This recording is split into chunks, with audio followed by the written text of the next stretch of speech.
Hello everyone at welcome back sa ating PHP tutorial video series. So for today's one, itutuloy natin ang ating usapan regarding sa PHP session. So sa last video natin, itinuro ko sa inyo kung paano kukunin ang session mula sa login papunta sa next page ng ating website. And then, kinuha din natin or itinuro ko din sa inyo kung paano mag-auto-populate ng mula sa isang data ng session papunta sa iba pang data na meron sa ating database. And then, next one is, pinag-usapan din natin kung paano naman tatapusin yung session. Okay? And then, however, may nakita tayong possible na pwedeng gawing problema ng isang user, lalong-lalo na kung ah, kabisado nila ang website nyo. Okay? So, ang gawin lang natin is mag-login tayo. Okay? Okay, so technically yan yung pinaka-process talaga natin. However, kung mapapansin ninyo is kitang-kita na nasa next page tayo. Yung isang page natin is this one na nakafocus dito sa data. And then kapag ni-log out yan, okay, so pupunta tayo sa pinaka-login ulit. Okay?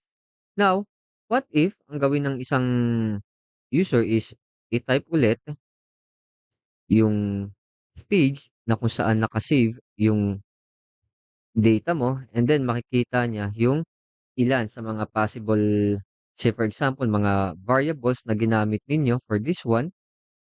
Okay? So, yan ang iiwasan natin kasi prone yan sa ah, sa pag-hack ng isang website. So, anong pwede natin gawin nang sa ganun is hindi niya ma-access itong page na 'to na dapat ang nakaka-access lang ay yung mga naka-login sa ating website. Okay. So, ang gagawin natin class is gagawa tayo ng tinatawag na 404 page. Okay. So, yung 404 page na yon, ito yung page na kung saan is technically either hindi na ma-access ng isang user yung particular page. Okay, or ito yung isang page ng ating website na kung saan may error message siyang mababasa doon. So for this one, gumawa ako ng isang sample. So 404, okay? So every time na mag-access siya sa mga page na kung saan dapat ang nakaka-access lang is yung ating user sa mismong nasa database natin. So ito yung simpleng page na kung saan mababasa niya na hindi possible na i-access yung page na gusto niya. Okay.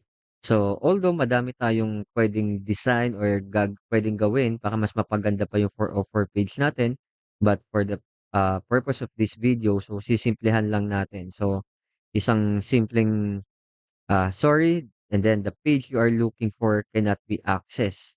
Para lang alam niya na yung gusto niyang i-access na page sa ating website is hindi possible na i-access not unless na naka-login ka. Okay? And then, meron tayong link na kung saan pupunta tayo sa ating login page or babalik tayo sa ating login page.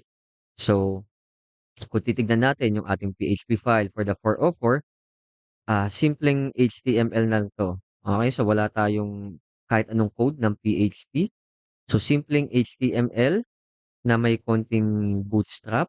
Okay, then yung class natin or yung ating link is a simple link lang, okay, na naka-connect sa ating login.php page. Okay, so every time na i-click niya yung hyperlink na yon.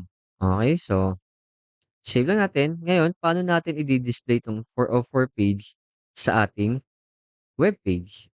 Okay, so as you can see class, so dito sa ating user page.php, ang gagawin lang natin is itetest natin kung na-trigger ba or kung may laman ba yung ating session. Okay, so ang gagawin lang natin is gagawa tayo ng conditional statement if is set. Okay, then tingnan natin kung may laman si session. Okay, so session And then, yung variable sa loob ng session na yun is si username. Okay? Then sa loob nito, dapat ang ilagay natin is not.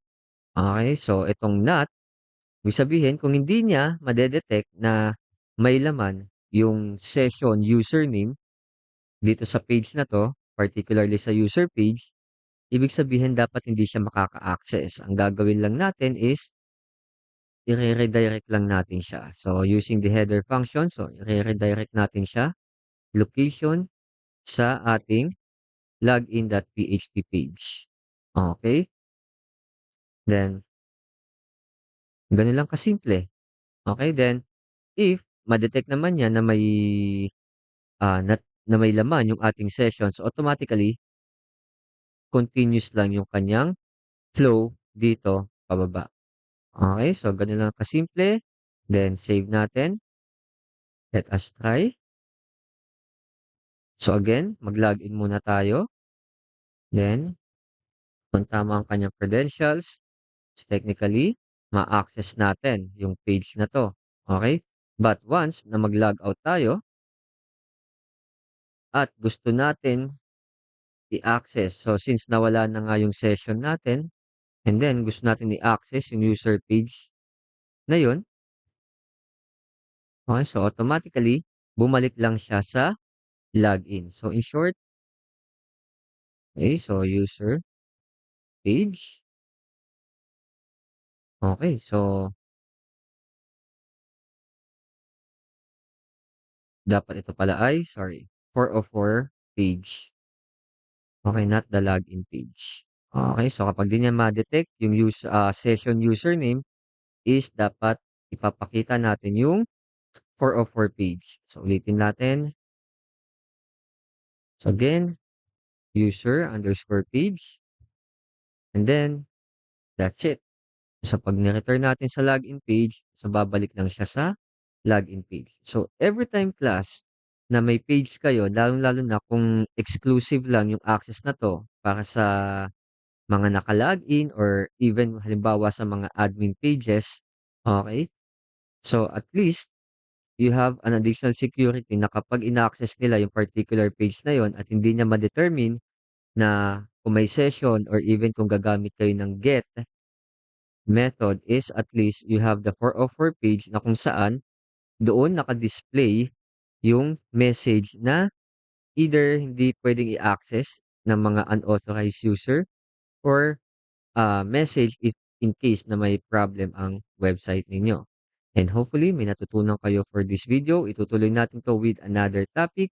So, see you again guys on the next video.